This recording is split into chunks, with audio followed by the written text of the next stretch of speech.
इस इंच के सीने की बात करने वाले प्रधानमंत्री जी इतने डरपोक निकलेंगे, ये हमारे लिए शर्म की बात है। अगर वो पूर्ण राज्य की मांग कर रहे हैं तो क्यों नहीं सरकार उनका पूर्ण राज्य का अधिकार दे रही है उनको। अगर सत्ता में बैठे लोगों से आप सवाल करोगे तो सीधा सीधा आपको ही एक आपके ऊपर भी देशद्रोह की धारा लगा देंगे।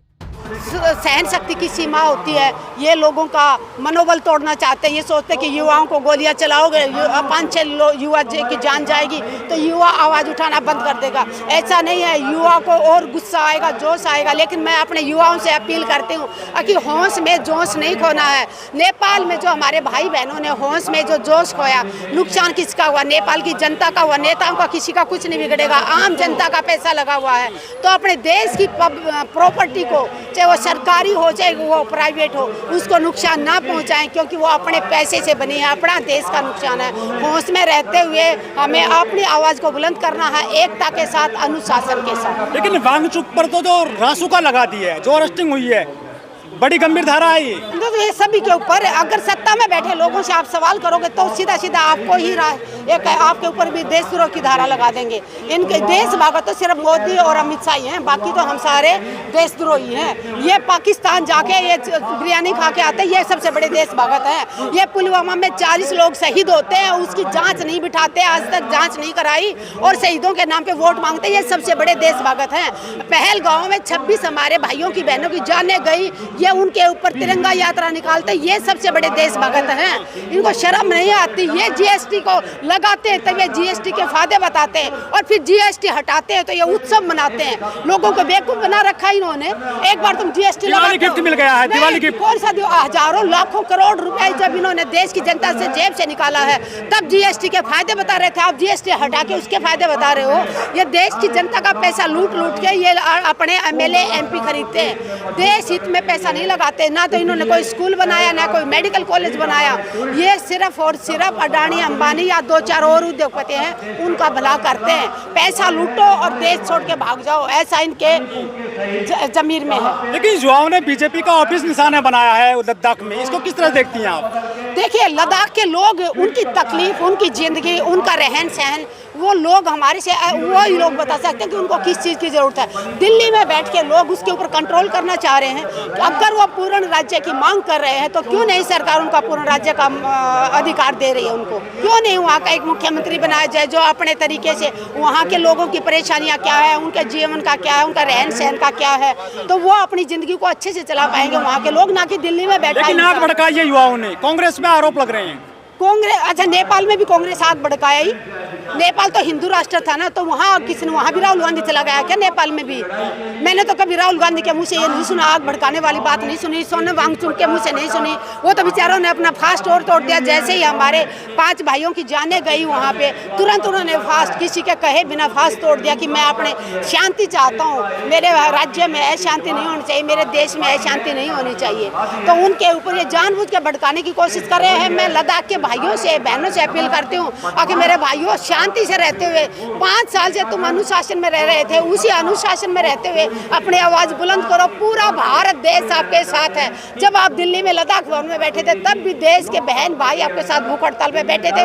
आगे भी जरूरत पड़े तो लद्दाख तक भी पहुंचेंगे। लेकिन आप आगजनी या ऐसा कुछ भी मत करो, क्योंकि 1 रुपए का भी नुकसान करोगे, चाहे सरकारी बिल्डिंग हो को प्राइवेट हो, वो अपने भारत का नुकसान है। नेताओं का किसी का कुछ नहीं बिगड़ेगा। लेकिन जैन जी जैसे मामले नेपाल के बाद में इंडिया में एंट्री कर गए हैं, चाहे मणिपुर हो, चाहे असम हो, चाहे बिहार हो, चाहे लद्दाख हो, ये कौन भड़का रहा आगे? नेपाल में क्या था? नेपाल के लोग परेशान हो गए थे, रोजगार के नहीं मिल रहा था, बेरोजगारी से परेशान थे, महंगाई से परेशान थे, भ्रष्टाचार से।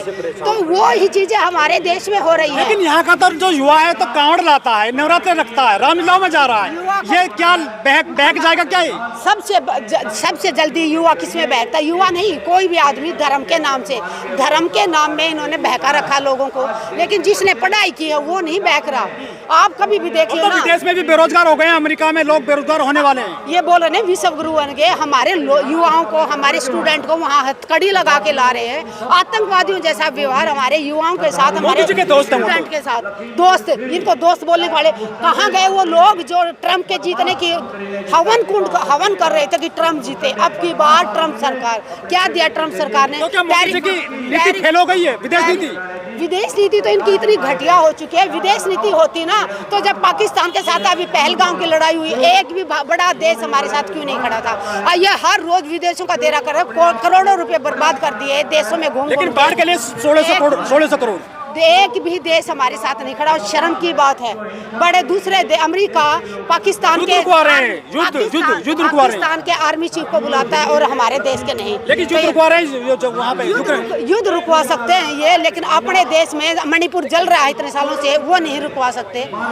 क्यों डरते हैं ये लोग? ये चाहते ये है कि आगजनी हो, देश का नुकसान हो और युवा वो उनको गोलियों से भूना जाए, बुजुर्ग वो अपने आप बच्चों के गम में ऐसे ही चले जाए। लेकिन बिहार में महिलाओं को 10,000 रुपए दे जा रहे, 7500 करोड़ रुपए जारी कर दिए मोदी जी ने। आपको 15 लाख आ गए, आपके खाते में 15 लाख आ गए, वैसे ही महिला जुमला था। तो ये भी जुमला ही है, इनके सारे वादे जुमले ही थे। लेकिन जारी कर दिया मोदी जी ने केंद्र सरकार से। वो करते ही करते हैं, वो भाषण में करते हैं, कागजों पे नहीं करेंगे, ग्राउंड पे कोई काम नहीं होता इनका। लेकिन मजबूत तो हुआ है देश मोदी जी काल में। हाँ मजबूत हुआ ना। देखो एप्पल खरीदने के लिए लाइन लग गई, लोग मजबूत हो रहे हैं आर्थिक रूप से, मजबूत हो रहे हैं फोन खरीदने के लिए मजबूत हो रहा है ना। एक तरफ कहते हैं स्वदेशी अपनाओ, दूसरी तरफ जहाज में घूम रहे हैं विदेशी, फोन इस्तेमाल करते हैं विदेशी।